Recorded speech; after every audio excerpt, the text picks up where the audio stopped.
Saudara-saudari di dalam Tuhan Yesus Kristus yang saya kasihi, selamat malam.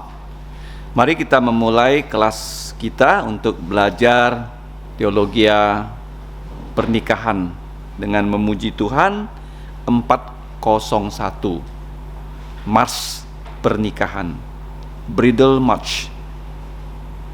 So do do do, so re si do.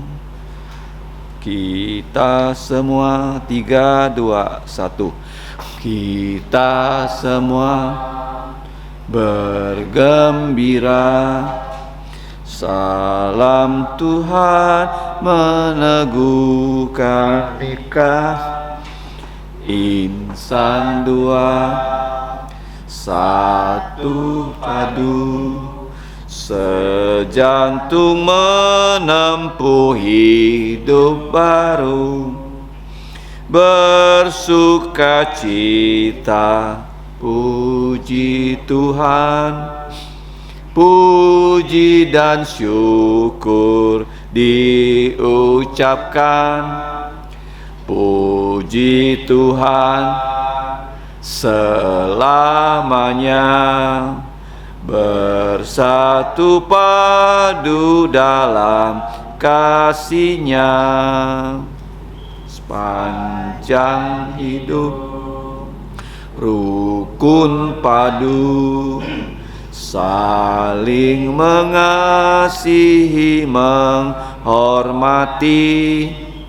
Allah Bapa melindungi, jauhkan dari segala derita susah, bersuka cita, puji Tuhan, puji dan syukur diucapkan, puji Tuhan selamanya.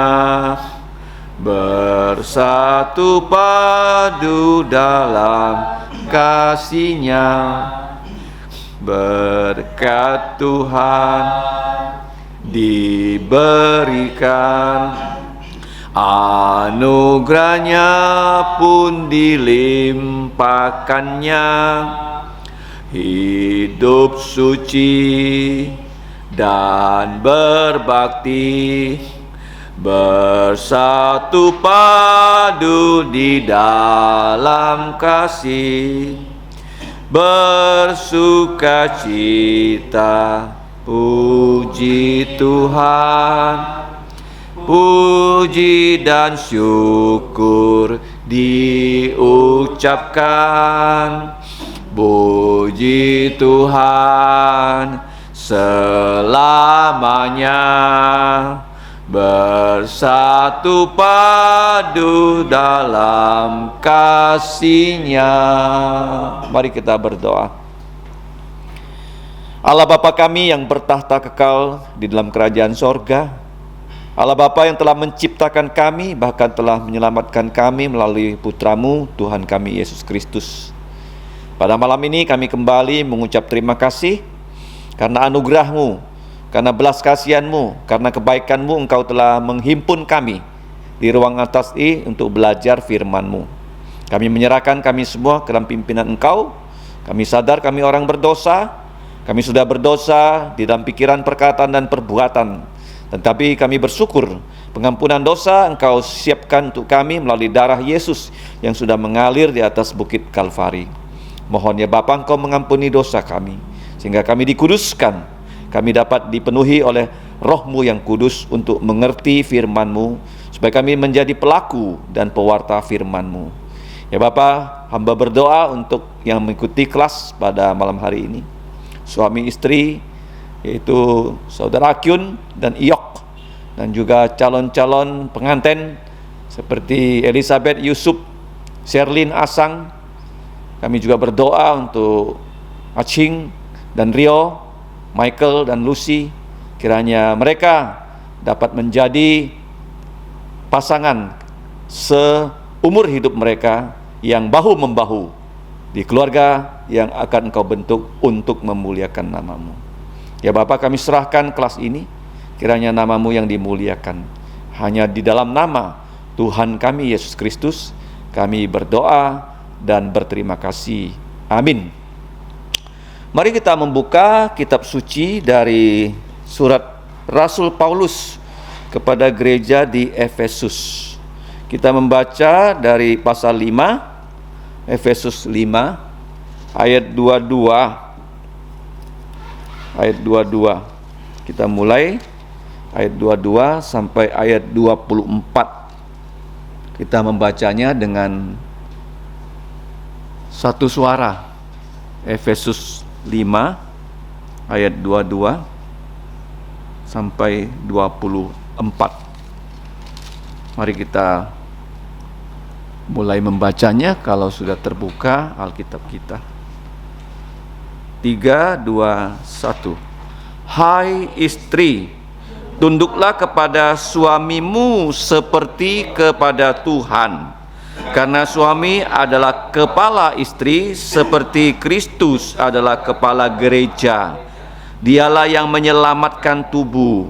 Karena itu sebagaimana gereja tunduk kepada Kristus, demikian jugalah istri kepada suami dalam segala sesuatu. Nah, malam ini kita akan belajar bagaimana Tuhan membentuk keluarga, yang pada malam hari ini kita sudah sampai kepada topik tentang istri. Tentang istri. Nah, di sini ada sebuah perintah. Ya, perintah ya. Ini bukan anjuran yang bisa kita negosiasi untuk dirubah. Ini perintah, a commandment. Perintah itu kalau kita ikuti, kita dapat berkat. Paham? Kalau perintah kita nggak mau ikuti, kita dapat kutuk. Nah, orang Israel, kalau kamu baca dalam kitab Ulangan 28, Ulangan 28.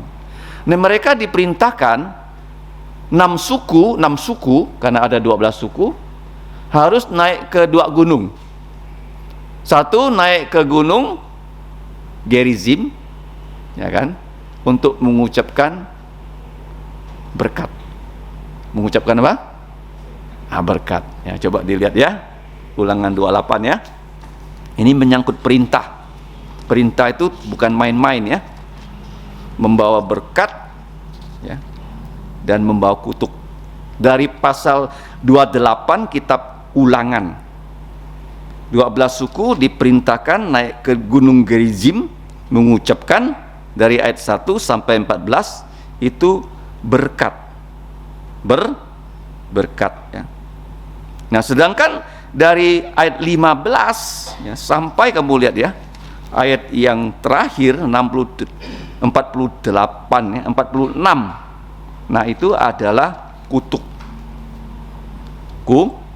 Kutuk ya. Nah, kalau kita lihat ya di dalam perintah ini, Tuhan ingin orang Israel tidak melupakan bahwa perjanjian yang Tuhan berikan kepada orang Israel itu adalah perintah untuk memberkati. Tetapi kalau tidak ditaati akan mendatangkan kutuk. Nah, kalau kamu lihat mereka harus naik gunung Gerizim. Gunung Gerizim itu gunung yang relatif subur, hijau, untuk mengucapkan berkat. Nah, sedangkan 12 suku yang lain harus masuk ya, naik ke gunung Ebal. Gunung apa?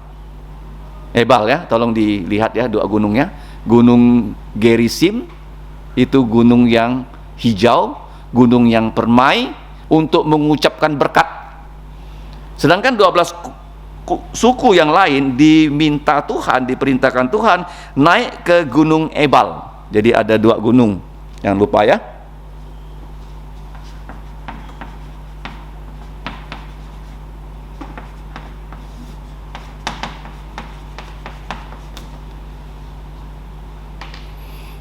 Gunung Gerizim dan gunung Ebal. Gunung Gerizim untuk mengucapkan berkat. Jadi begitu berkat diucapkan, orang itu akan berkata amin. Berkata apa? Amin. Nah, siapa yang tidak mau mengaminkan berkat, bukan? Semua tentu mau. Nah, kita lihat kembali di gunung yang gundul. Gunung apa itu? Gunung Gersang, Gunung Ebal, untuk mengucapkan kutuk. Artinya begini loh, kalau kalian ya mengikuti perintah Tuhan, maka akan subur seperti Gunung Gerizim. Hidupnya akan berhasil. Nah, tetapi kalau tidak mau mengikuti perintah-perintah Tuhan, membantah, melawan dan sebagainya, ini yang terjadi di masyarakat zaman sekarang. Nanti akan saya kasih tahu ya. Manusia memberontak kepada Tuhan dalam hal apa? Dalam hal ini. Perintah kepada istri supaya taat kepada suami. Hai istri, tunduklah kepada suamimu. Lihat ya, tunduklah kepada siapa? Suami kamu. Jadi istri itu bukan tunduk kepada semua laki-laki, tapi kepada siapa? Suamimu. Nah, kenapa istri harus tunduk kepada suami? Karena kalau kita lihat di dalam kitab Kejadian pasal 3, istri yang tidak tunduk membawa suaminya jatuh dalam dosa. Ya kan? Ular yang dipakai iblis berbohong kepada Hawa. Hawa makan buah pengetahuan baik dan jahat, dan dia memberikan kepada suaminya Adam. Kalau kita lihat dosa yang pertama, dosa apa itu? Istri tidak tunduk suami. Suami bagaimana? Menganggap istrinya bos, ya kan? Istrinya kasih dia makan buah pengetahuan baik dan jahat, dia juga makan kan? Padahal suami itu sudah ditentukan oleh Tuhan, diciptakan pertama, baru menciptakan dari suami diciptakan istri. Suami menjadi kepala, makanya istri harus tunduk kepada suami. Suami kamu loh, suami siapa? Kamu. Nanti ini menjadi problem di dunia modern, karena banyak wanita nanti kamu lihat ya, dia bukan tunduk kepada suaminya, tapi dia tunduk kepada laki-laki yang lain. Kenapa bisa terjadi begitu? Nanti kita lihat ya. Hal ini sudah terjadi, tetapi manusia tidak melihatnya. Karena sekarang mata rohani manusia kabur. Kabur ya. Nah, hai istri, tunduklah kepada suamimu seperti kepada Tuhan. Kalian tahu enggak?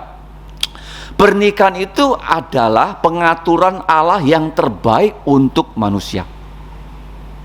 Manusia dikatakan berbahagia kalau dia mendapatkan istri laki-laki, kalau dia perempuan dia mendapatkan suami. Tidak ada ya di dunia ini yang lebih indah daripada orang yang bisa menikah dan berbahagia.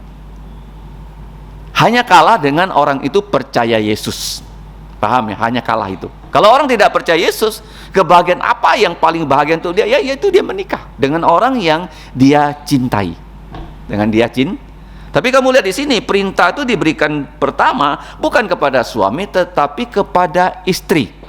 Karena Hawa lebih dulu jatuh dalam dosa. Kamu lihat ya, waktu manusia jatuh dalam dosa, itu hidup manusia menjadi porak-poranda loh.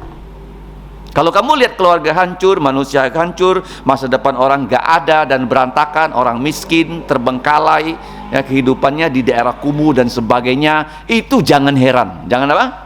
Heran. Nah, kita melihat ya bahwa serangan pertama iblis kepada manusia adalah kepada keluarga loh. Kalau kamu menghancurkan satu negara, satu gereja, satu organisasi, kamu hajar aja keluarga itu. Kalau keluarganya sudah hancur, baik istrinya, suaminya, anaknya, ada satu saja yang hancur, keluarga itu bisa-bisa semuanya hancur kalau bukan karena pertolongan Tuhan.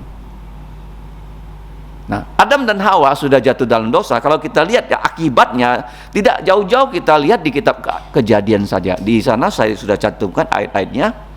Nah, coba lihat ayat-ayat di kitab Kejadian. Kita lihat di pasal 4. Apa yang terjadi di pasal 4? Tentang dosa keluarga.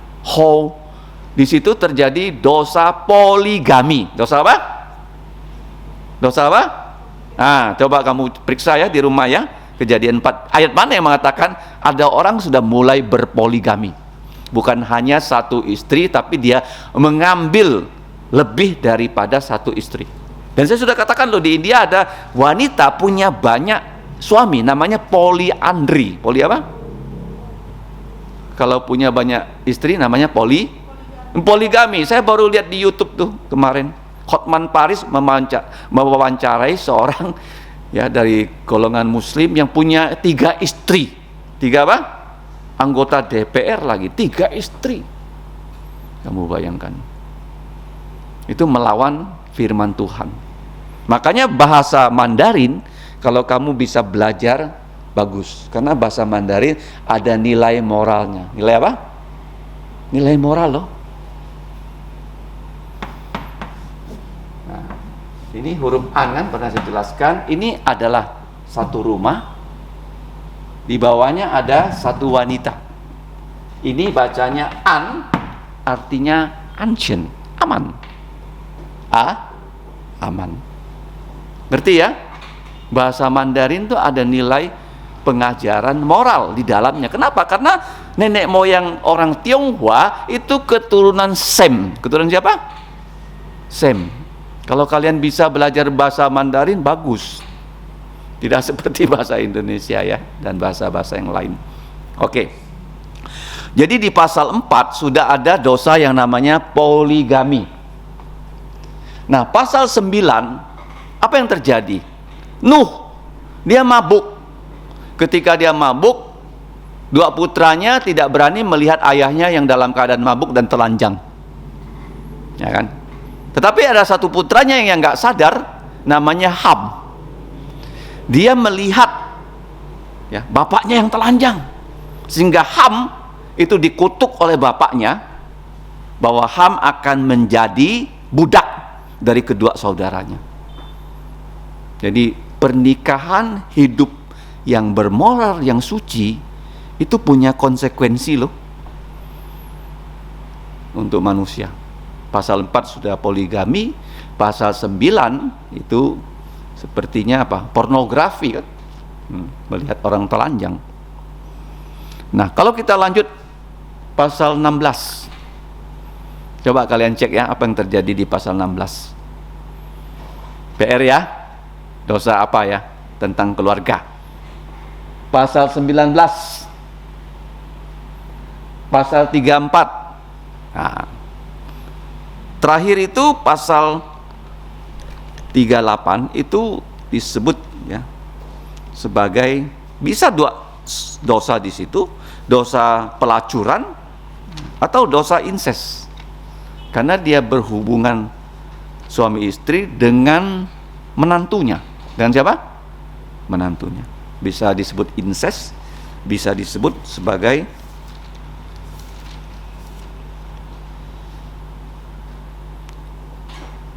pelacuran kan?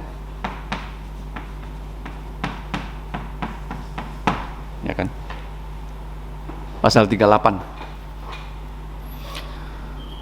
Jadi kita mengerti firman Tuhan itu penting ya. Kenapa penting? Karena bisa menghindarkan kita dari dosa-dosa yang tadi sudah disebutkan satu persatu. Nah, hai istri, ya, tunduklah kepada suamimu seperti kepada Tuhan. Jadi yang pertama di sini kata tunduk ada pembatasannya. 1, kepada suamimu. 1 ya, kepada siapa? Suami. Yang kedua, seperti kepada Tuhan. Jadi suami yang harus ditaati istrinya, suaminya itu harus bagaimana? Menjadi kepala keluarga yang Tuhan inginkan. Kalau Tuhan ya berkata A, suaminya berbuat B, dia beri perintah pada istrinya untuk menyeleweng dari firman Tuhan, juga nggak bisa diikuti. Paham ya? Jadi yang penting di sini juga bukan hanya suami ya ditunduki oleh istri, ya istri tunduk pada suami, tapi suami di sini harus punya satu pola hidup ya seperti Tuhan Yesus. Kalau kita lihat, karena suami adalah kepala istri seperti, nah dikatakannya seperti Kristus adalah kepala gereja, ya kepala gereja. Nah, kalau kita lihat lebih lanjut ya dalam firman Tuhan yang tadi kita baca. Kata tunduk ini memang sudah Tuhan rancang loh. Bukan hanya istri harus tunduk suami, tapi kalau kita buka dalam surat 1 Petrus yang pernah kita pelajari di gereja, pasal 3, itu kata tunduk taat, obedient, submissive, ya, bahasa Inggrisnya. Itu mulai dari 1 Petrus pasal 3. Demikian juga kamu, hai istri-istri, tunduklah kepada suamimu. Tidak ada negosiasi, ini perintah. Nah, kalau kita lihat di pasal 2, ya, sudah ada kata tunduk dalam ayat 13. Pasal 2 ayat 13 1 Petrus, tunduklah karena Allah kepada semua lembaga manusia, baik kepada raja sebagai pemegang kekuasaan yang tertinggi, maupun kepada wali-wali yang diutusnya untuk menghukum orang-orang yang berbuat jahat dan menghormati orang-orang yang berbuat baik. Jadi kata tunduk itu sudah menjadi kata kunci dari seluruh masyarakat. Seluruh apa? Masyarakat. Kita tunduk pada pemerintah. Kemudian kamu lanjut dalam ayat 18, hai kamu budak-budak, tunduklah dengan penuh ketakutan kepada Tuanmu, bukan saja kepada yang baik dan peramah, tetapi juga kepada yang bengis. Tunduk. Jadi kalau kita bekerja di suatu perusahaan, kita harus tunduk dengan pimpinan kita. Di sekolah, murid tunduk pada guru. Jelas ya, kata apa? Tunduk. Nah, kata tunduk itu apa sih namanya tunduk sih? Apakah lihat orang terus tunduk-tunduk gitu? Bukan ya. Kata tunduk itu dasarnya adalah hypo, ya, akuo atau hypotasso. Hypo itu di bawah, akuo saya mendengarkan, ya, perintah-perintah yang disampaikan oleh Tuhan melalui suami saya, melalui guru saya, melalui pimpinan saya, dan saya siap melaksanakannya. Jadi kata tunduk itu dimulai dengan kata mendengar. Kalau kamu tidak bisa mendengar, mana kamu bisa jalankan perintah? Betul nggak? Ya kan? Contohnya orang lagi baris berbaris kan? Lancang kanan, gerak, ya kan? Kalau nggak gerak, boleh gerak nggak? Oh, semua berdasarkan perintah yang kita terima. Demikian juga ya, istri tunduk pada suami. Suami itu kerjanya apa? Ya menyampaikan perintah Tuhan. Sesimpel itu. Nah, kalau suami nggak tahu firman Tuhan, keluarga itu nggak mungkin berbahagia. Saya jamin loh. Saya jamin. Kenapa saya bisa jamin? Karena firman Tuhan yang bilang, istri kalau tidak tunduk suami, keluarganya pasti tidak bahagia. Ini terjadi di dunia modern, khususnya di zaman sekarang yang dikatakan dunia feminisme. Feminisme. Apa itu feminisme? Dikatakan perempuan harus keluar dari rumah menjadi wanita karir. Wah, itu jadi problem. Di Amerika ada seorang penulis yang bernama Betty.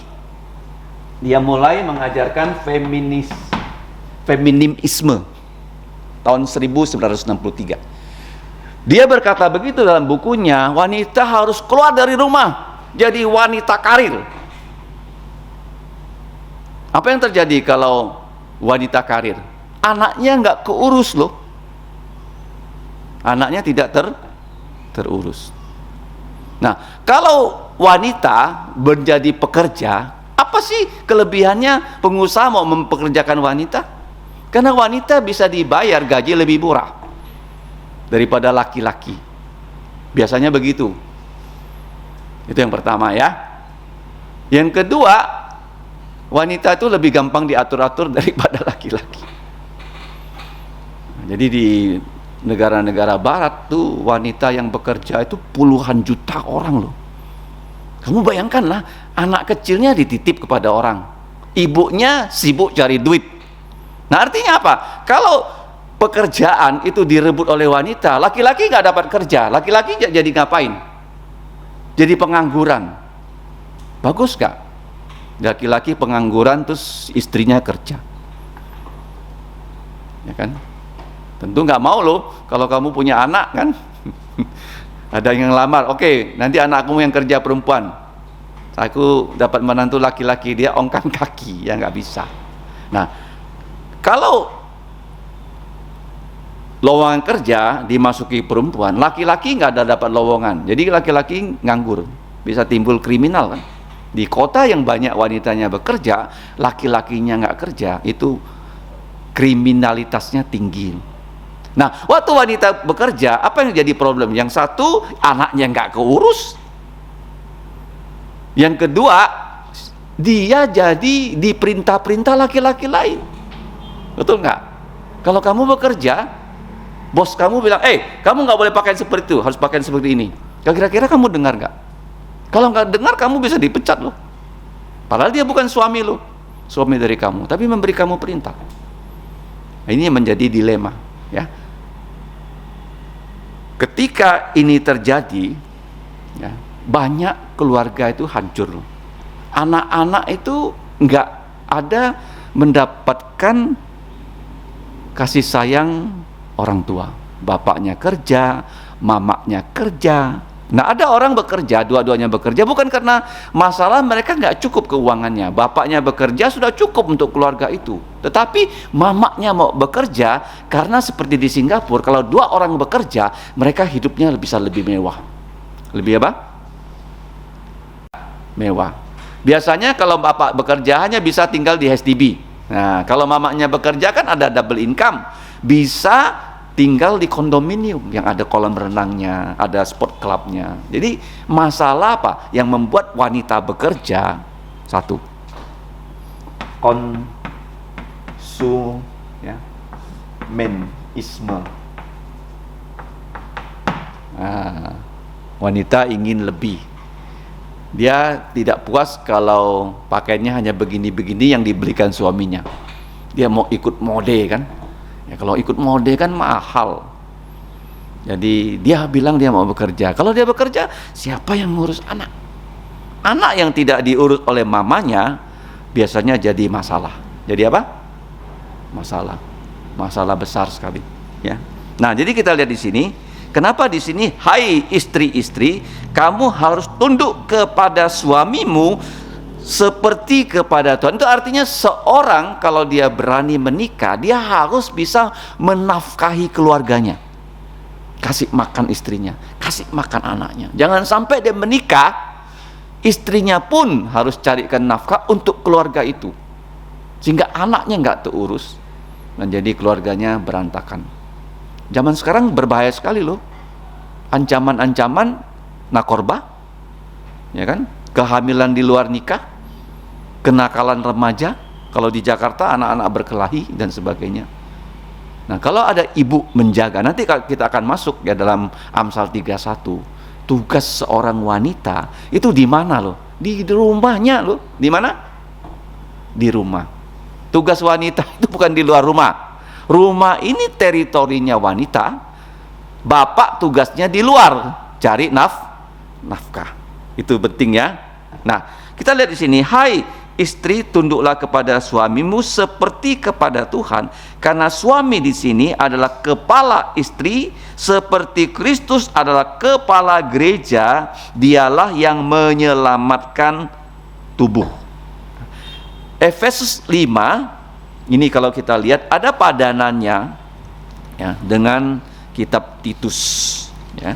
Coba kita buka Titus, perintah yang sama kepada kaum istri di dalam pasal yang kedua ya, Titus 2 ayat yang pertama. Tetapi engkau beritakanlah apa yang sehat ya, di sini ajaran yang sehat.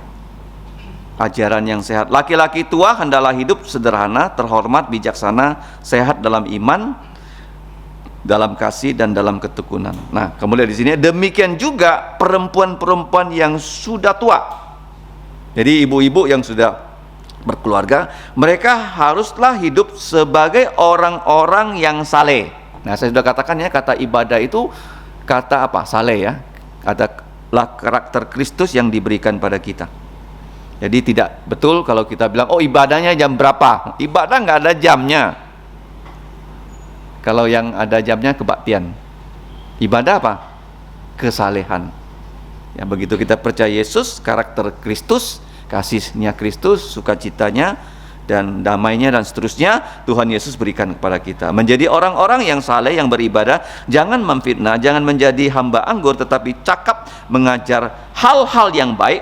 Ayat 4, dengan demikian, nah mereka ibu-ibu yang senior, yang baik imannya, bisa mendidik wanita-wanita muda. Kamu lihat di sini ya, untuk apa? Mengasihi suaminya dan garis bawahi ya, anak-anaknya.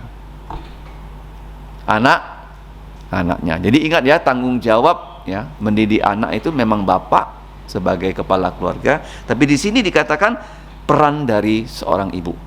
Hidup bijaksana dan suci, rajin mengatur rumah tangganya. Garis bawahi. Tugas wanita mengatur rumah tangga. Ya, dia harus mengatur rumah tangganya. Kalau zaman dulu, kalau seorang mau makan telur ayam, dia nggak bisa langsung pergi ke pasar beli telur ayam loh. Gimana caranya zaman dulu di kampung? Ingat nggak? Kalau mau makan telur gimana? Saudara Akyun? Iya, pelihara ayam. Betul loh, betul. Kalau mau pakai baju, di mana? Dulu nggak ada tuh toko supermarket kamu pergi beli baju SML, nggak ada. Ibu harus jahitkan. Nanti kamu lihat dalam Amsal pasal 31. Paham ya? Nah, kalau seorang wanita melakukan hal-hal seperti itu, suaminya berbahagia dan Tuhan juga senang. Ingat ya, kamu lihat ya. Dan dengan demikian mendidik perempuan muda mengasihi suaminya dan anak-anaknya, hidup bijaksana dan suci, rajin mengatur rumah tangganya, baik lubuk jantungnya, dan ditambahkan di sini apa? Taat kepada suaminya. Nah, kamu lihat ya, agar firman Allah jangan dihujat orang. Tadi saya katakan suami yang bertanggung jawab harus memberikan nafkah pada istrinya, lahir dan batin. Itu yang pertama. Yang kedua, suami di sini kenapa dia bisa ditaati oleh istrinya? Karena dia bisa mengajar istrinya firman Tuhan. Jangan sampai ya, dalam satu keluarga istrinya lebih paham firman Tuhan daripada suaminya, sehingga istrinya yang memimpin suaminya belajar firman. Penting ya, bagaimana istri bisa taat pada suami? Kuncinya satu, banyak ikut belajar Alkitab seperti ini. Benar nggak? Kalau kamu belajar, kamu ngerti loh. Kalau kamu nggak belajar, mana kamu ngerti? Ya, kamu pikir wah kalau sudah kawin, kalau bisa kerja boleh juga, tapi enggak loh. Idealnya tidak. Alkitab bilang jangan. Suami kalau dia sudah mendapatkan nafkah yang cukup, istri urus anaknya baik-baik di rumah. Ya, kalau istrinya juga kerja, nah anaknya tidak ada yang urus, terjadi sesuatu, salah siapa? Anak itu sekali salah, masa depannya bisa hancur loh. Paham ya? Seperti gelas, kalau pecah bisa disambung nggak? Kan nggak bisa. Jadi peran ini penting untuk ibu. Nah, supaya firman Tuhan janganlah kena hujat. Artinya begini loh, jangan sampai orang melihat ini keluarga Kristen. Loh, kok mereka begitu ya? Nah, kalau begitu ya saya lebih baik daripada mereka, saya nggak mau percaya Yesus. Saya lebih baik kok daripada mereka. Jadi tugas dari seorang istri taat pada suami, kemudian tugas dari seorang istri senior mengajar perempuan-perempuan yang lebih muda. Apa itu maksudnya perempuan-perempuan yang masih muda? Apa definisi wanita muda? Apa definisinya? Minggu lalu saya pernah ajarkan, wanita sudah disebut tua kalau dia sudah mati haid. Mati apa? Umur berapa? Berapa? Minggu yang lalu saya sudah katakan. Umur berapa mati haid? 50. Berapa? 50. Betul. Udah dihitung tua. Kenapa? Karena nggak bisa punya anak lagi.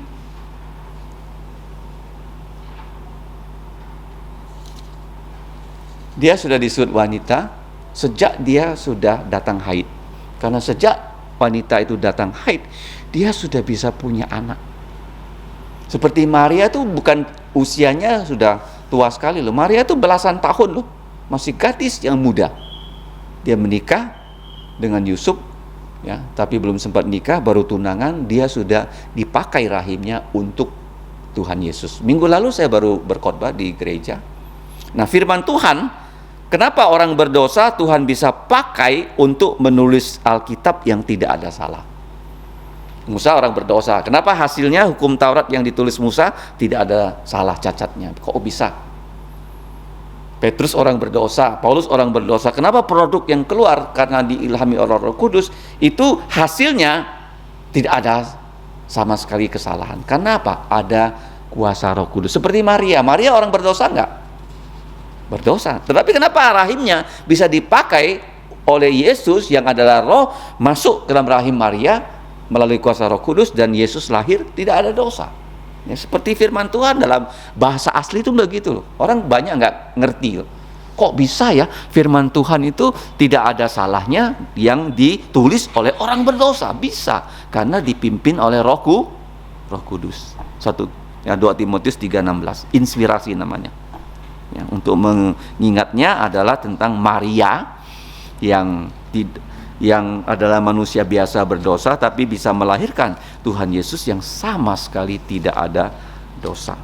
Jadi dalam Efesus pasal 5 paralelnya itu adalah Titus ya, pasal 2. Bahkan kalau kita lihat ya dalam kitab Titus ya, pasal 2 tadi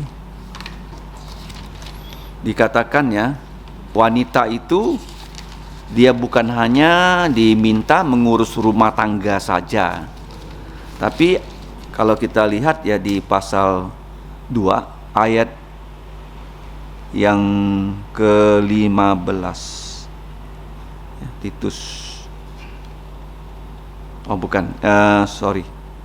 kita nanti ke Timotius ya, bukan Titus sudah selesai. Nah, sekarang kita balik lagi ke kitab Timotius ya. Tadi Efesus, Titus, sekarang kita lihat pengajaran Rasul Paulus melalui suratnya kepada Timotius, pasal yang kedua dari 1 Timotius.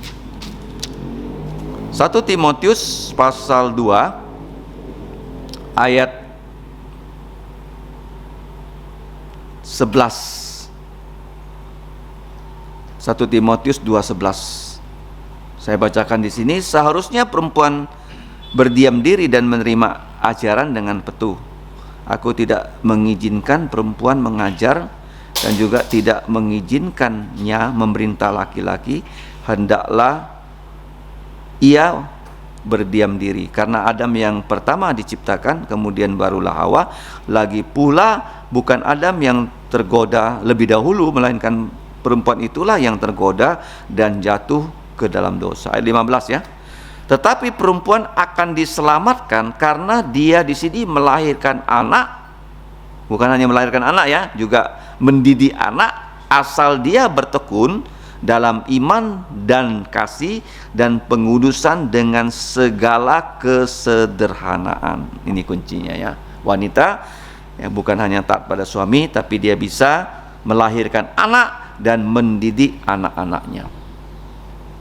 Jadi penting ya, wanita itu memprioritaskan anak-anaknya ya, sebagai masa depan keluarganya dan masa depan dari gereja dan negara.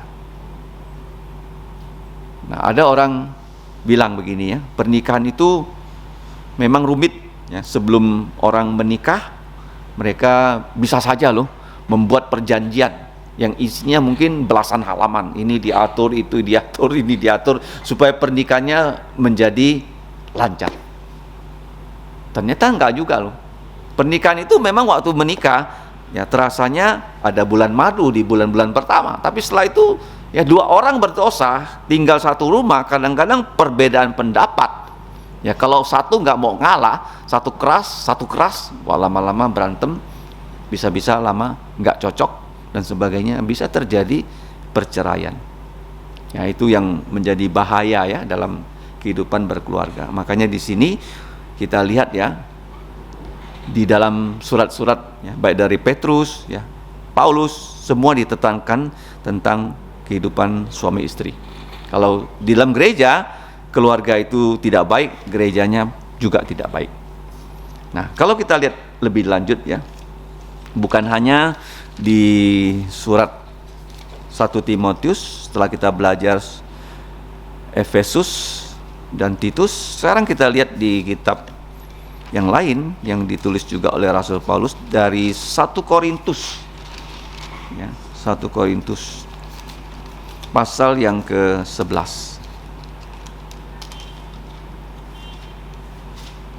Nah, di sini jelas ya tentang wanita. Kalau wanita itu pada zaman dulu ya, di gereja mula-mula, mereka kalau datang ke kebaktian, mereka harus menutup kepala. Menutup apa? Kepala ya.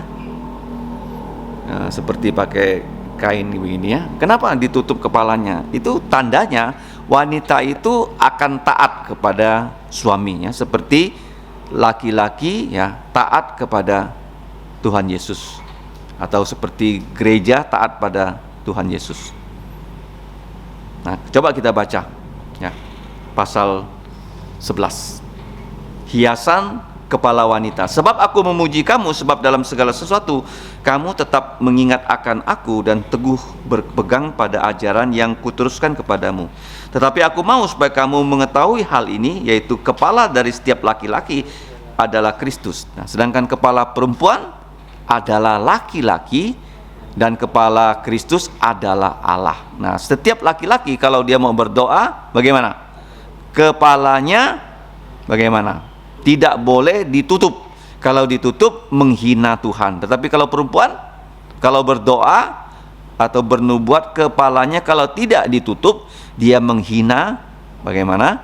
Ya, seperti perempuan yang dicukur rambutnya. Jadi begini loh, wanita harus berambut panjang, laki-laki tidak boleh berambut panjang.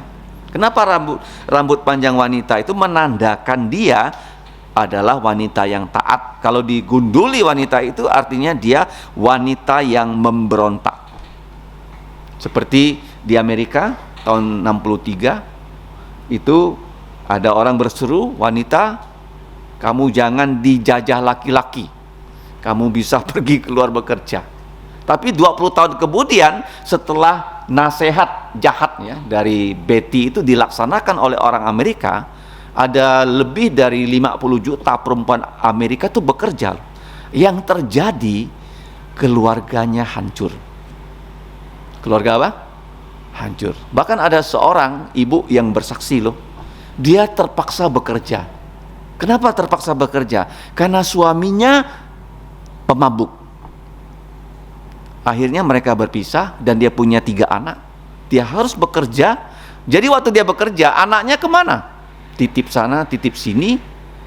Dia setelah mendengarkan firman Tuhan yang dikatakan wanita itu kodratnya mengurus rumah tangga dan anak, dia nangis loh. Dia apa? Nangis. Kenapa?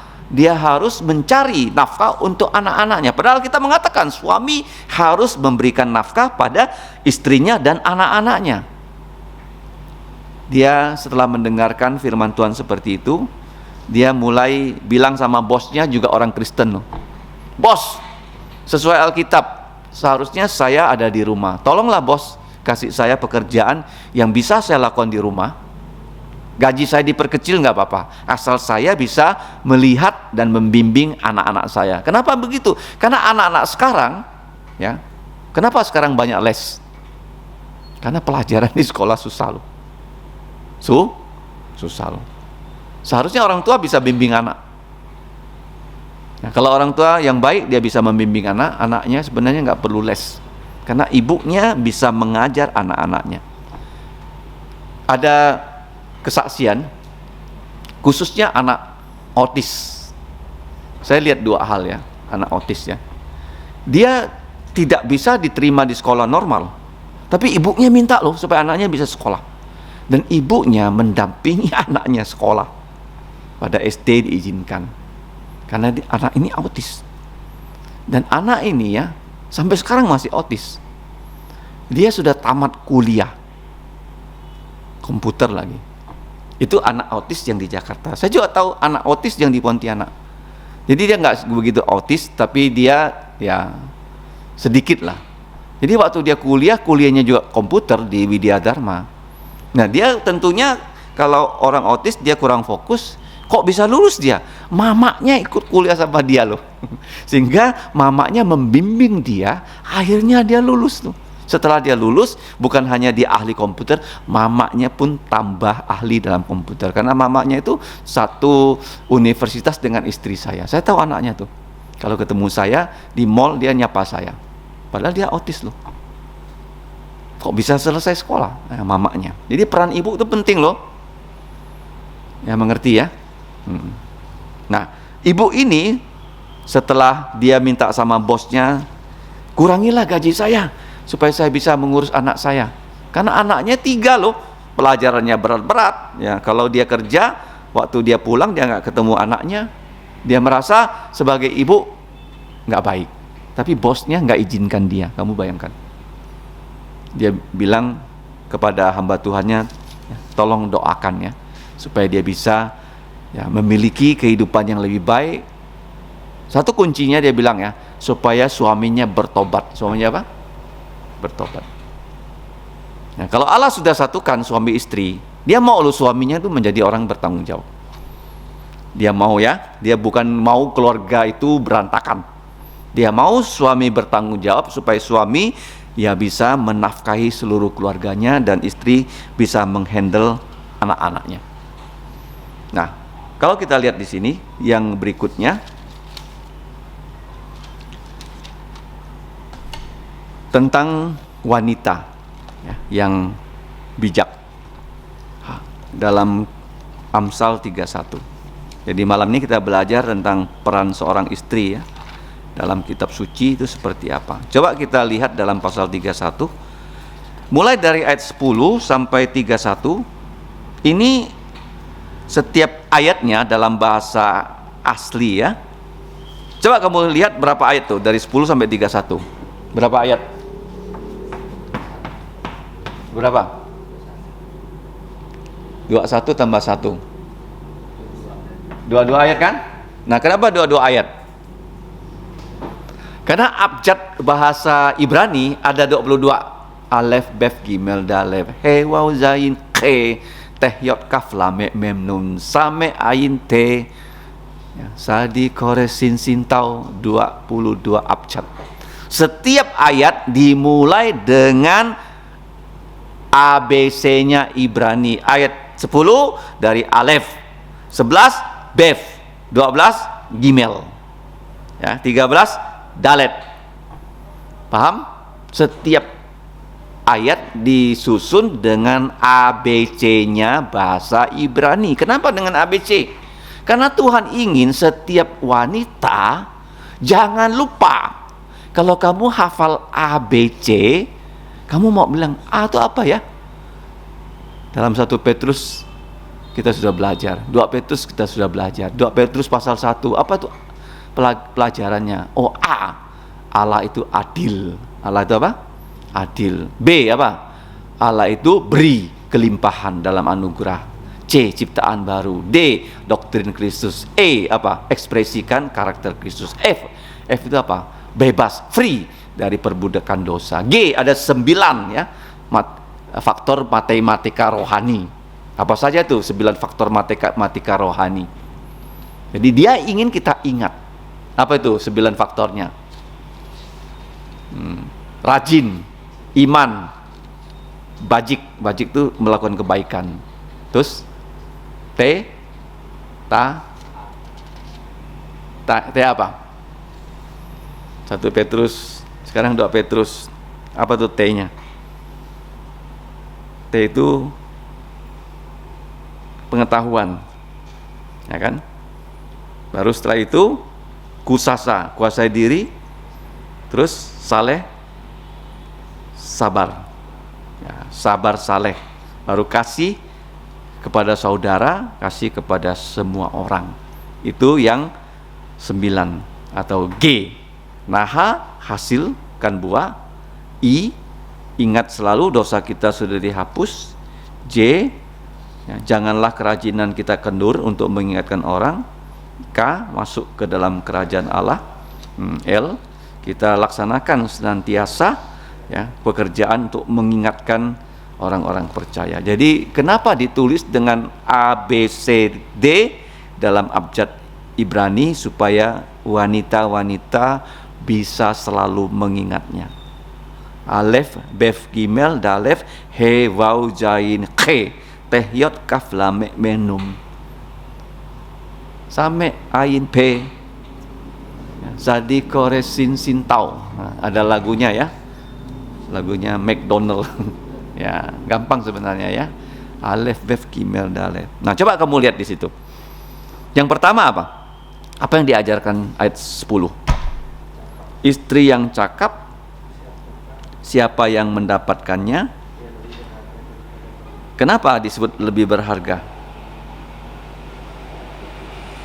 Di sini cakap dalam arti apa? Apakah cantik? Cakap itu dia adalah rohaninya baik. Rohaninya baik, harus pertama rohaninya baik loh. Kalau rohani seorang wanita baik, dia lebih berharga daripada semua permata. Ini penting ya, karena kecantikan itu bohong. Apa bohong ya. Ada orang kelihatannya cantik sekali, tapi moralnya jelek. Untuk apa? Ya kan?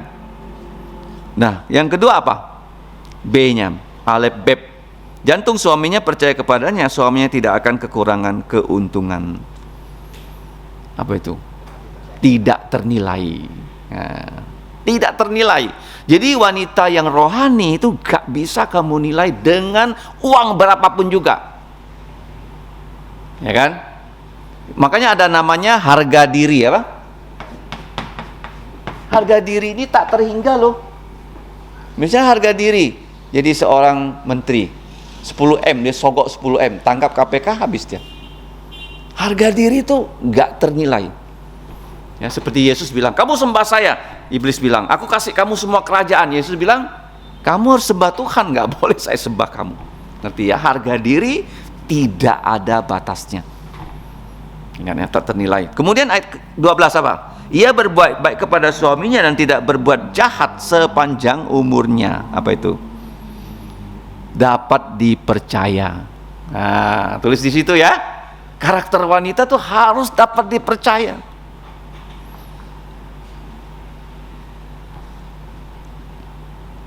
Nah, kemudian yang berikutnya 13. Ia mencari bulu domba dan rami dan senang bekerja dengan tangan. Artinya dia cantik luar dalam. Waduh. Kan para wanita tuh kadang-kadang dia demi kecantikannya, tangannya, kukunya dibikin-bikin di mana? Manikur dia nggak mau ya, masak dia bilang. Ya kan nggak. Dia mau cantik luar, nggak mau cantik dalam. Ini cantik luar dalam. Zaman dulu kan saya bilang ya, kenapa dia cari bulu? Kalau dia nggak cari bulu, keluarganya nggak punya pakaian dingin loh zaman dulu loh. Ya kan? Dia senang bekerja dengan tangannya. Nah, kemudian yang berikutnya ayat 14 apa itu? Ia serupa kapal-kapal saudagar dari jauh ia mendatangkan makanannya. Ini artinya apa? Ya, rajin. Ya, rajin. Kapal-kapal itu mengangkut ya begitu banyak logistik loh. Seperti zaman sekarang ya, truk pickup ya bisa mengangkut banyak logistik. Ayat 15. Ia bangun kalau masih malam, lalu menyediakan makanan untuk seisi rumahnya dan membagi-bagikan tugas kepada pelayan-pelayannya perempuan. Jadi ini penting. Anak-anak kadang-kadang dia bangun bukan karena ada weker, tahu weker kan? Alarm kan? Alarm kan? Tapi dia bangun, dia mencium mamanya udah masak. Wah, sarapan pagi mau sekolah. Ngerti? Pernah nggak? Cium masakan mama terus kamu bangun? Ada? Ya kan, mamanya lagi goreng apa tuh yang baunya wangi gitu kan. Anaknya lagi tidur, nggak usah alarm bunyi dia. Wah, enak, bangun anaknya. Itu menjadi kenang-kenangan yang indah. Paham? Nah, ini kan.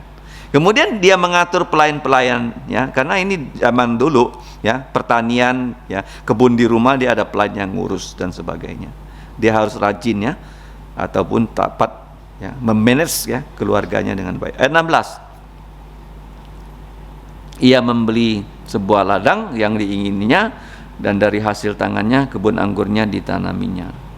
Ini artinya dia punya sensitivitas yang baik. Ya, jangan sampai kita ya, tidak punya sensitivitas yang baik. Ya, sensitivitas itu artinya apa? Dapat mengambil keputusan dengan tepat. Dapat mengambil keputusan dengan tepat. Ya, bukan kita mengambil keputusan dengan tidak tepat. Biasanya orang kalau mengambil keputusan tidak tepat, dia tidak tanya kanan kiri, tidak banding-bandingkan data, ya kan? Ya, terburu-buru. Kadang-kadang begini loh, kalau kamu masuk ke toko ya, saya kadang-kadang kalau tidak urgen ya, saya cek loh. Misalnya saya mau beli pompa air minum, di sebelah tuh dijual 70.000. Terus saya masukkan kan di HP saya ada Tokped kan, saya cek dulu ada nggak Tokped Pontianak jual pompa untuk galon. Ada loh. Harganya berapa? Cuma 25.000. Di situ 70.000. Ongkirnya berapa? Goceng. Udahlah beli. Pup. Nggak jadi saya beli situ. Paling tunggu 1-2 hari dia sudah datang. Ngerti ya? Jadi kita nggak boleh ya memutuskan sesuatu kalau datanya belum lengkap. Datanya apa? Belum lengkap. Ya memang ada lagunya ojo dibandingke. Tapi kalau beli-beli harus dibandingkan kan? Ya, khususnya pembelian kan dia barang A beli di mana dibandingkan. Saya pernah loh waktu saya bekerja ada direktur pembeliannya dipecat. Saya disuruh ngawasi direktur pembelian. Jadi barang-barang kalau dibeli dengan harga yang tinggi sekali, harus lewat saya tanda tangan baru beli. Nah satu kali mereka mau beli tali ya, tali kapal ya. Nah pembelian ini bukan hanya sekali loh, kalau talinya sudah rusak beli lagi. Jadi waktu beli tali di tangan saya itu nota pembeliannya hampir 0,5 M ya. Ya jadi waktu saya mau, karena belinya banyak loh, saya mau tanda tangan, gimana nih namanya tali kapal? Aku pun nggak ngerti nih tali kapal. Dia bilang dia mau beli tali nilon. Ya sudah dibanding-bandingkan supplier A, B, C semuanya dari Medan, harga dia paling rendah. Nah waktu saya bukan bekerja di Jakarta, saya kerja praktek Jakarta, saya sering lewat di daerah pasar ikan. Ya di kota itu ada pasar ikan. Jadi saya sering lihat ada tali-tali kapal, ya kemudi kapal. Jadi saya kan di meja saya memang ada telepon yang direct line ya, saya bisa telepon kemana-mana ya. Saya cari buku kuning, saya telepon di situ kepada orang yang saya nggak kenal, hanya supplier. Saya bilang, Pak, ini kalau tali kapal, apakah talinya nilon atau ada tali yang lain? Dia bilang tali kapal nggak pernah nilon itu. Kalau nilon tenggelam, dia bilang. Terus apa Pak tali kapal? Tali kapal itu tali plastik propelen. Propelen P ya, dia bilang plastik yang biasa yang bisa ngapung. Saya bilang harganya berapa di Jakarta? Harganya dalam satu PO itu ya, saya bilang kalau saya beli sama Bapak, saya kan harus kirim dari Jakarta lewat truk. Jaraknya kan jauh ya, Jakarta dengan Pekanbaru itu kan 36 jam. Yang satu dari Medan 12 jam aja kan. Ya, dia bilang nggak mahal, 1 kilo paling 120 perak dia bilang. Saya hitung itu, satu bon saja itu ya bisa kurang ya 300 juta loh, drop langsung loh. Kamu bayangkan loh, itu nanti belinya lanjut loh, belinya apa? Iya berlanjut loh, bukan hanya sekali, karena habis pakai beli lagi nilon, karena mereka nggak tahu yang di lapangan. Dia pikir tali kapal itu nilon, padahal bukan. Nah, jadi kalau kita bisa membandingkan dengan sumber yang pas, nah, bagus. Nah, seperti kemarin kita mau beli mobil ya, pikir-pikir mobil yang bisa ngangkut banyak ya mungkin mobil apa ya, Grand Max gitu. Tapi saya lihat Grand Max di dalamnya 2 baris sama dengan Kijang, nggak beda. Terus Grand Max nggak ada AC yang di tengah, waduh panas juga. Kalau mau beli satunya namanya apa ya, di atasnya Grand Max. Di belakang Luxio ada AC tapi sama juga.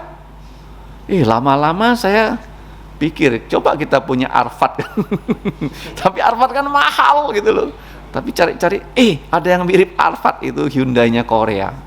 Nah, harganya nggak mahal, sehingga bisa dibeli. Ya, itulah kita harus ya kalau melakukan penilaian, ingat ya, orang Kristen itu dituntun Tuhan, ya Pak?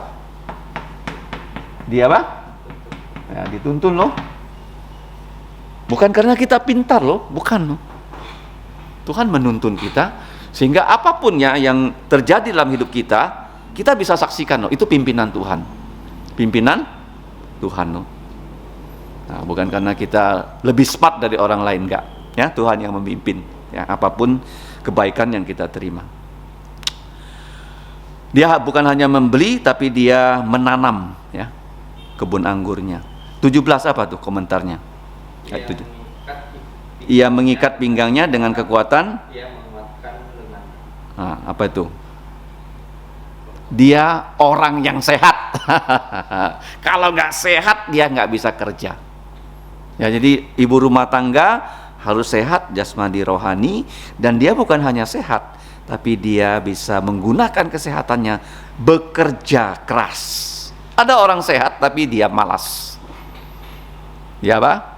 Malas. Nggak boleh ya. Kalau kita punya kesehatan, pakailah kesehatan kita ya, kerja sekuat tenaga untuk kemuliaan Tuhan. Itu ayat 17. Setuju?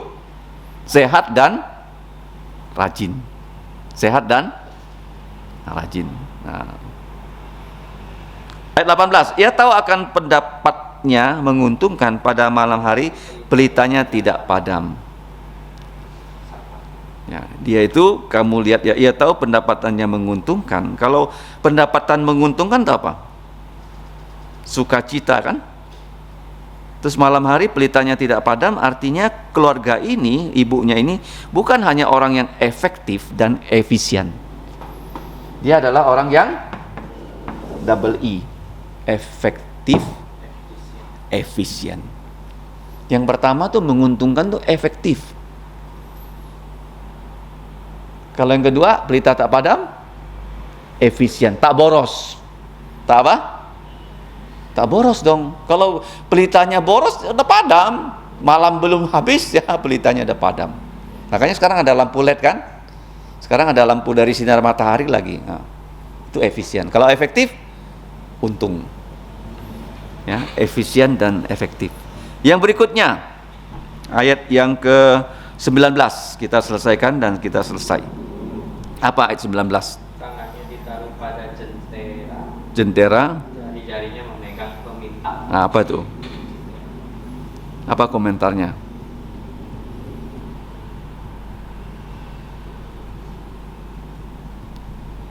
Terampil. Nah, terampil. Ibu yang terampil itu banyak pengaruh pada anak. Ibu saya mengetik 10 jari karena diajari misionari dari Amerika ya, Nyonya Tuan Van Pater. Jadi dia dikasih mesin ketik, dia bisa mengetik, dan ibu saya ngajar saya. Jadi saya dari kecil saya bisa ngetik ya, 10 jari ya, 10 jari. Nah, oke. Jadi pengaruh ibu besar sekali ya, ibu yang terampil. Kalau kamu terampil ya, anak kamu mau belajar loh. Ibunya terampil bikin kue ya, anaknya bisa belajar. 20. Ia memberikan tangannya kepada yang tertindas, mengulurkan tangannya kepada orang yang miskin. Apa itu? Dermawan, bagus. Dan berbelas kasihan. Kamu tahu nggak, kata berbelas kasihan di dalam Alkitab Perjanjian Baru itu seperti perut yang sakit. Kalau perut saya lagi mules gitu, kemana saya harus pergi? Boleh tunda nggak? Perut mules lah, tunggu 2 jam lagi. Boleh nunggu nggak? Harus langsung kemana? Cari WC supaya perutnya nggak mules. Itulah belas kasihan begitu. Kamu merasa kasihan sama orang, kamu nggak boleh tunda-tunda menolong orang itu. Tidak boleh tunda, segera tolong. Nah, ini kan wanita bijak seperti itu. Ayat selanjutnya. Ia tidak takut kepada salju untuk seisi rumahnya, karena seluruh isi rumahnya berpakaian lengkap. Apa itu? Yang pertama, tidak takut. Jadi wanita jangan takut. Jangan apa? Jangan takut. Ya, jadilah ibu yang berani. Terus yang kedua, apa itu? Dia yang menyiapkan loh pakaian dingin untuk rumahnya. Jadi dia adalah ibu rumah tangga yang baik sebagai apa? Penyuplai. Kadang-kadang wanita taunya beli kosmetik. Dia nggak beli untuk keperluan keluarganya. Ya, dia tidak takut dan dia menyuplai ya apa yang diperlukan oleh keluarganya. Berikutnya, ia membuat untuk dirinya permadani, lengan halus dan kain ungu pakaiannya. Apa gunanya permadani? Apa gunanya lengan halus? Tadi saya katakan ya, wilayah wanita adalah rumah. Jadi kalau mengatur rumah itu saya nggak pernah campur. Istri saya mau taruh meja di mana, mau beli apa, dia terserah dia. Itu wilayahnya wanita. Wilayahnya apa? Wanita. Nah, misalnya mau beli korden, saya ada preference warna ini. Nah, saya nggak bilang, dia sendiri yang pilih. Udah terserah lah. Kecuali dia nggak di rumah, ada sesuatu yang perlu beli, urgen ya saya beli. Kalau dia nggak setuju ya udah apa boleh buat kan, karena dia nggak di rumah, udah urgen mau beli. Nah, hanya 1-2 case. Ya, selebihnya itu urusan wanita. Ini artinya apa? Dia pandai dalam mendekorasi dan melengkapi rumahnya. Dekorasi penting ya, karena kalau rumah berantakan, suaminya balik rumahnya kayak kapal pecah. Di kantor dia ada sumpek, balik rumah tambah sumpek. Kamu pikir suami seperti itu bisa bahagia enggak? Stres. Makanya wanita ya harus bisa ngatur-ngatur ya dengan baik, bersih. Nah, ini wanita yang diajarkan firman ya. Kalau kamu ya bisa melaksanakan 3-1 ini, kamu akan jadi ibu rumah tangga yang baik. Oke, sifat-sifat tadi loh. Ya, karena di Indonesia itu begitu simple. BUMN. Ya, apa aku tanya, apa sih BUMN? Akhlak. Apa itu akhlak? AKL. Oh, saya bilang, doanya segitu, saya bilang. Lebih di Alkitab itu 90-100 lebih ya, karakter moral bagus tuh. Ya, bukan hanya 1-2. Makanya di Alkitab ya, nama Allah kita lebih dari 365 nama dan gelar loh. Dari belajar nama dan gelar Allah kita di Alkitab, waduh, kita imannya tambah kuat. Ya, seperti di sini ya, apa karakter wanita bijak? Nah, nanti kamu sudah tahu ya. Berikutnya ayat berapa? Nah, 23. Tolong baca. Suaminya dikenal di Ayat 22 belum, 23. 22. 22 sudah. 23. Suaminya dikenal di pintu gerbang kalau ia duduk bersama-sama para tua-tua negeri. Orang lihat suaminya, orang kenal siapa istrinya. Di belakang laki-laki berhasil ada wanita yang baik. Ada wanita yang baik. Ini artinya dia wanita yang terhormat. Satu, terhormat. Bukan hanya terhormat, dia juga dikenal. Dikenal. Kenapa bisa dikenal? Karena orang lihat anaknya, orang tanya siapa sih ibunya? Ya kan? Jadi wanita dikenal karena dia baik, atau orang ketemu suaminya, orang ingat ya, orang ini bisa jadi orang baik karena istrinya baik. Kemudian orang lihat anaknya baik, kenapa anaknya baik? Mamanya baik. Mamanya apa? Baik. Jadi dia dihormati dan dia dikenal karena kebaikannya. Ayat berikutnya. Ia membuat pakaian dari lenan dan menjualnya. Ia menyerahkan ikat pinggang kepada pedagang. Ya. Ya, apa itu? Rajin dan berhasil. Kalau kata rajin bahasa Inggrisnya bagus tuh. Kita banyak nggak tahu ya. Rajin itu bahasa Inggrisnya itu adalah ini.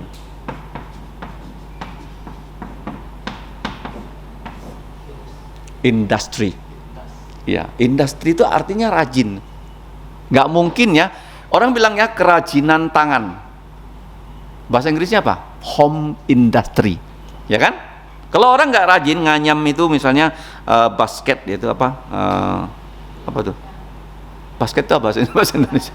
Keranjang, ya kan? Namanya home industry, ya, kerajinan tangan. Nah, dia di sini rajin dan apa? Berhasil. Berhasil di sini adalah apa? Orang paling suka kata apa? Makmur, prosperous. Kalau orang rajin, dia pasti berhasil loh. Seperti kita ya, kalau kita sekolah terus kita belajar, pasti bisa. Nggak ada cerita nggak bisa. Berikutnya, Pakaiannya adalah kekuatan dan kemuliaan. Ia tertawa tentang hari depan. ya, dia di sini adalah orang yang bisa diandalkan. Ingat ya, kekuatan dan kemuliaan, ia tertawa tentang hari depan, bisa diandalkan ya. Bukan hanya hari ini tapi juga hari depan ya. Kenapa orang bisa diandalkan? Karena dia juga ya menjadi orang yang jujur ya. Kenapa orang bisa diandalkan? Sifat orang bisa diandalkan yang jarang kita ingat itu dia adalah orang yang jujur. Ya, jujur penting ya, sifat kejujuran ya, kerajinan itu harus ada pada ibu rumah tangga. Berikutnya 26. Ia membuka mulutnya dengan hikmat, pengajaran yang lemah lembut ada di lidahnya. Ya.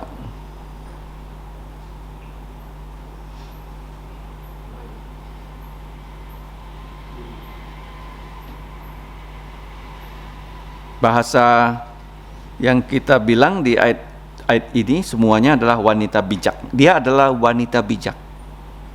Wanita apa? Bijak. Dan wanita yang bukan hanya bijak, tapi wanita yang menjadi mentor yang lemah lembut.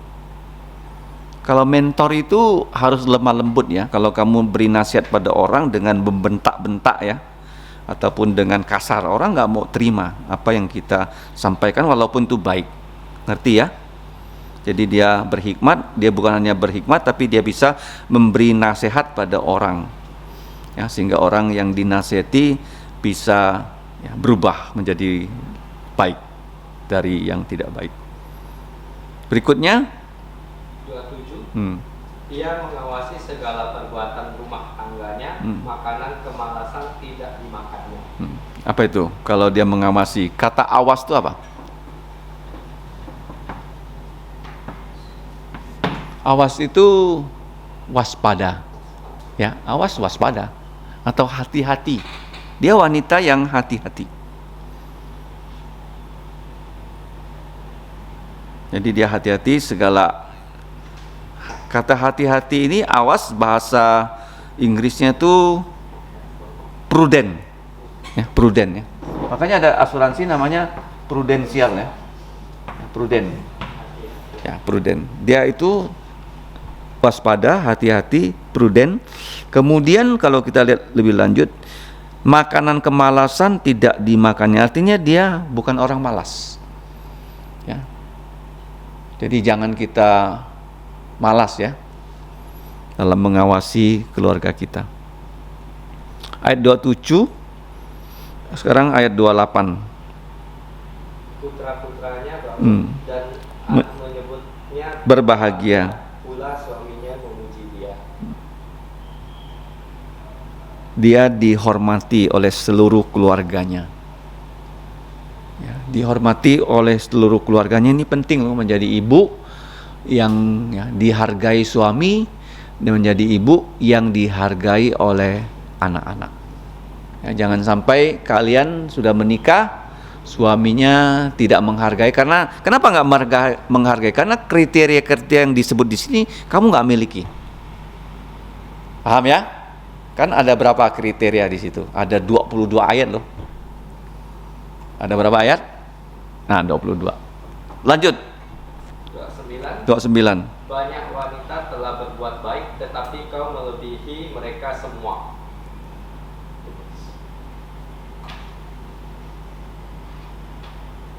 Nah, ayat 29 itu mengajarkan pada kita wanita banyak yang berbuat baik, tapi kenapa wanita ini bisa melebihi wanita-wanita yang baik yang tidak disebut di sini? Karena dia kebaikannya berdasarkan firman Tuhan. Inilah berdasarkan apa? Firman. Memang banyak ibu yang baik, tapi mereka tidak percaya sehingga mereka tidak menerapkan nilai-nilai yang alkitabiah. Jadi orang yang menerapkan nilai-nilai alkitabiah itu lebih daripada sekedar baik, ya, menurut kriteria dunia. 30. Kemolekan adalah bohong dan kecantikan adalah sia-sia, tetapi istri yang takut akan Tuhan dipuji. Nah, ini intinya adalah takut akan Tuhan. Tadi saya sudah bilang kecantikan adalah bohong, dan kemolekan, kecantikan di sini bukan hanya bohong tapi sia-sia. Nah, kata sia-sia ini dalam bahasa aslinya itu adalah Habel. Nama anak kedua dari Adam Hawa itu Habel. Sia-sia. Sejak manusia jatuh dalam dosa, segala sesuatu di luar Tuhan Yesus adalah sia-sia. Apa itu sia-sia? Dalam 1 Korintus 15, sia-sia ada 3 arti. 1, sia-sia apa? Kosong. Kosong. Yang kedua, tidak kena sasaran. Tidak tepat sasaran. Yang ketiga, mojung, gak ada guna. Gak ada guna. Ataupun tak manjur. Misalnya kamu sakit minum obat tidak bisa mengobati kamu. Saat pertama apa? Kosong. Seperti Yesus, dia mengosongkan dirinya kenos dia mengosongkan dirinya jadi manusia. Nah, itu istilah yang baik tentang kosong. Tapi kalau kosong di sini dia nggak punya firman dalam hidupnya. Jadi dia nggak punya hikmat Tuhan. Yang kedua apa? Tidak tepat sasaran. Yang ketiga, tak ada guna apa? Misalnya saya punya duit, ada duit nggak saya? Ada di mana? Di bank. Sini kosong. Ada tukang bakso lewat, nggak bisa beli. Ada guna nggak uang saya? Nggak ada guna. Dompetnya kosong. Mau beli nggak bisa beli, ya kan? Kalau dia mau ngutangi masih bisa beli. Kalau dia nggak mau gimana? Ya nggak jadi ini kosong kosong, bukan kosong sia-sia. Yang kedua tepat sasaran, tidak tepat sasaran. Kalau sia-sia. Yang ketiga tidak ada guna. Yang terakhir 31, berilah kepadanya bagian dari hasil tangannya, biarlah perbuatannya memuji dia di pintu-pintu gerbang. Nah, ini pentingnya. Ini satu